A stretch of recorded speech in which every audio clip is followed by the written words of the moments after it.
Welcome to Focus on Health, a series of educational programs highlighting current health issues sponsored by the Department of Nursing at Salisbury University. I'm Dr. Mary DiBartolo, Professor of Nursing at Salisbury University and host of the program. I welcome Shawnee Sweeney. Thanks for coming in and doing this interesting show, part of our Cooking on Health series, and we're going to focus on heart health and reducing salt in our cooking. Now, you are a dietetic intern at the University of Maryland Eastern Shore, and you've done some work here at MAC, shadowing dietitians and so forth as part of your training, and I'm going to let you take it away as part of your interest in educating our viewers about how to cook with less salt. And why is that important? So, the American guidelines recommend 2,300 milligrams of salt per day. However, most Americans are consuming 3,000 to 4,000 milligrams of salt. When you have too much salt in your diet, it really affects your heart. Now, you need a little bit of salt. You do need some salt or sodium for health, but in this country we know we use way too much salt. And where do we find salt? I mean, it's really kind of hidden in many of our foods because it's used as a preservative. Right, exactly. So keep in mind the salty six: bread, deli meat, sandwiches, pizza, soup, and chicken. Now wait a minute, I think you said bread? Yes, so there's actually a lot of hidden salt in bread. It's used as a preservative, so some people can't even taste it. I did not know that bread had a good bit of salt in it. And what about the chicken? What's going on with that is considered salty? The same example, it's also used as a preservative and also depending on how you cook it and season it. So you're saying with maybe some of the processing, they're injecting a solution or such into chicken? Yes. And sometimes you don't even realize it's that much salt. And I would imagine most people do cook chicken and always add that extra salt. Right, exactly. So what are you going to make for us today? So today I'm going to cook a heart-healthy meal that's low-sodium vegetable soup. So we're going to have tons of vegetables and also low salt. And what is this I see? We also have a complex carb, which is barley. Interesting carb, full of fiber. So that'll be a grain group to add to the mix. Yes, exactly. Okay, so tell us how we proceed with this. So this is actually a really easy dish. You basically just add your chicken broth, a little bit of water, and you dump all your ingredients in.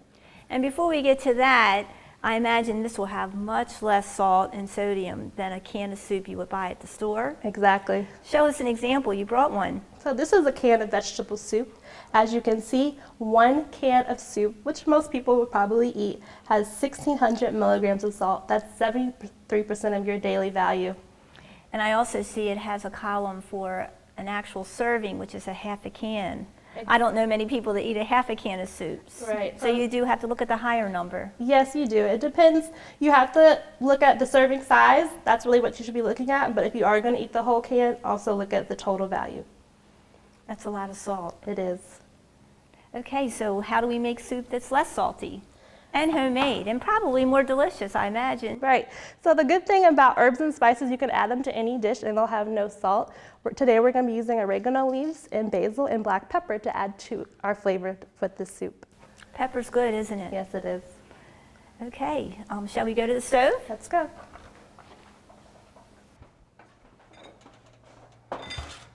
So first you want to start on a medium-high heat and add just a little bit of olive oil to cook your onions.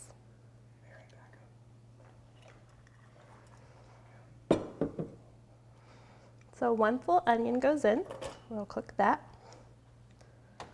Onion always gives soup such great flavor. It does, and it smells great too. Mm-hmm. So the fun thing about soup is that it's really easy to make. You just dump all the ingredients in and let it simmer. What I love about soup is you always have leftover. Very true. It can last you a few more days, and it tastes better as it goes along, I think. Yes, it's actually very filling too. So also with this soup, we have a low sodium chicken broth. You can also use a low sodium vegetable broth. This is unsalted and has about 5% of your daily percent of sodium. So does it have a little bit of sodium in it? Yes, just a little bit. You bit. need a little bit. Yes. So we'll add that to our pot.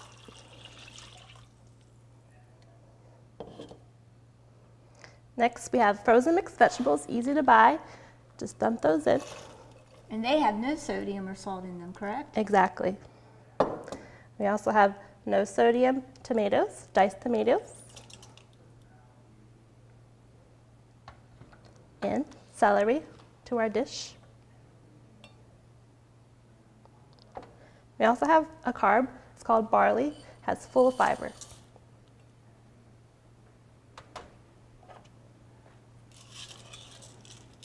How much broth did you put in there? That's about 1.5 cups of chicken broth. Looks like you could use a little more. I guess it depends. Some people like their soup Thick, and some people thick, like and it. some like more broth. Yes.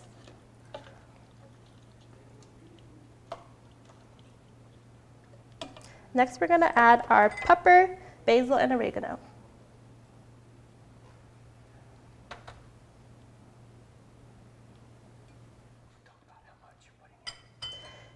I added about 1 teaspoon of basil and oregano and black pepper. So 1 teaspoon each. Yes. I guess you could adjust it a little if you Right. wanted. With herbs and spices, you can basically add anything you like, as much as you like, because it doesn't have any salt or sodium. And such flavor. Right. Yeah. The good thing about cooking with spices and herbs is that you can make a combination how you like it and experiment with different flavors too. So typically your soup will simmer and cook for about 20 to 30 minutes. And then it'll be ready to go. Yes. And the barley will thicken it up just a tad. Right, exactly. That smells delicious. It does.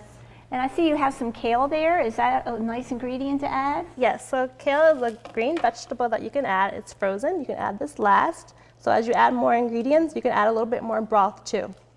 It's also important to try to add your canned tomatoes at the end too, because they're very acidic and they slow down the cooking process with the other vegetables. Well, kale really adds a lot of nutrient power to it. Yes. What do you think? It looks delicious. Can't wait to try it. So our soup has been cooking for about 20 minutes. Sometimes it takes longer if you have the barley in. Just make sure it's a little bit tender. It smells wonderful. I can't wait to try it. Great.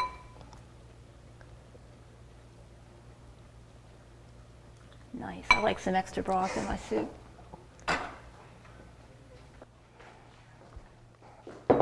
Looks wonderful. Can't wait to try it. All right. That is delicious. Really flavorful. Just enough salt. Right. Needs a little, but it's really wonderful, and I love the kale.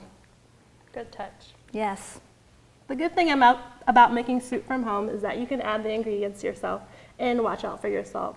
A lot of times the salt that we eat is from processed foods, restaurants, and fast food. I know that's probably where we get a lot of our salt intake, is when it's used as a preservative. Right. Maybe talk again about the Salty Six. We mentioned bread and chicken, and what are the other 4 items in the Salty Six? Pizza, soup, deli meat, and sandwiches. And we already looked at a can of soup, and deli meat, I think we know, is full of sodium. It's always important to look at the nutrition facts label, because that will show you exactly how much sodium is in each serving and sometimes the whole can. Now, should it be a chore to keep track of all your sodium, or if you just use some common sense tips and just avoid certain foods, you'll be fine? Right, I would suggest trying to cook from home, less eating out in restaurant foods, and stay away from the Salty Six. And speaking of which, what are some alternatives to salt? We used a few of these in the soup, pepper, oregano, and basil, but you brought some other seasonings that you can buy at the store. There's all different blends and combinations now, aren't there? Right, so a lot of companies are using different herbs and spices instead of sodium. So this one is Italian herb seasoning. It's full of oregano, basil, and rosemary. So that looks like it's a pepper grinder, but it's actually herbs that are grinded up fresh into your products, Yes. your soups and such. Yes, it's a great flavor to add to any type of dish. This one looks good to me because I love a little bit of red pepper to give things a little zing. So Yes, this is garlic pepper. It also has red bell peppers and black peppers. and that all comes ready to go. Ready to go, and no salt. And so convenient. Yes. So where can our viewers get this delicious recipe? You can find this recipe with the American Heart Association and lots of other low sodium recipes as well. You can also check out the Academy of Nutrition and Dietetics. So we'll post those websites at the end of the program where viewers can get a ton of information about healthy sodium alternatives and how to cook with less salt, I should say. Less salt. Not no salt, less salt. Right, exactly. Well, thank you so much, Shawnee, for being on the program and sharing your delicious recipe and your knowledge about how to cook for heart health. Thank you. And we also want to thank MAC, who allowed us to use their kitchen today. And then finally, thank you to our viewers for joining us for this edition of Focus on Health here on PAC 14.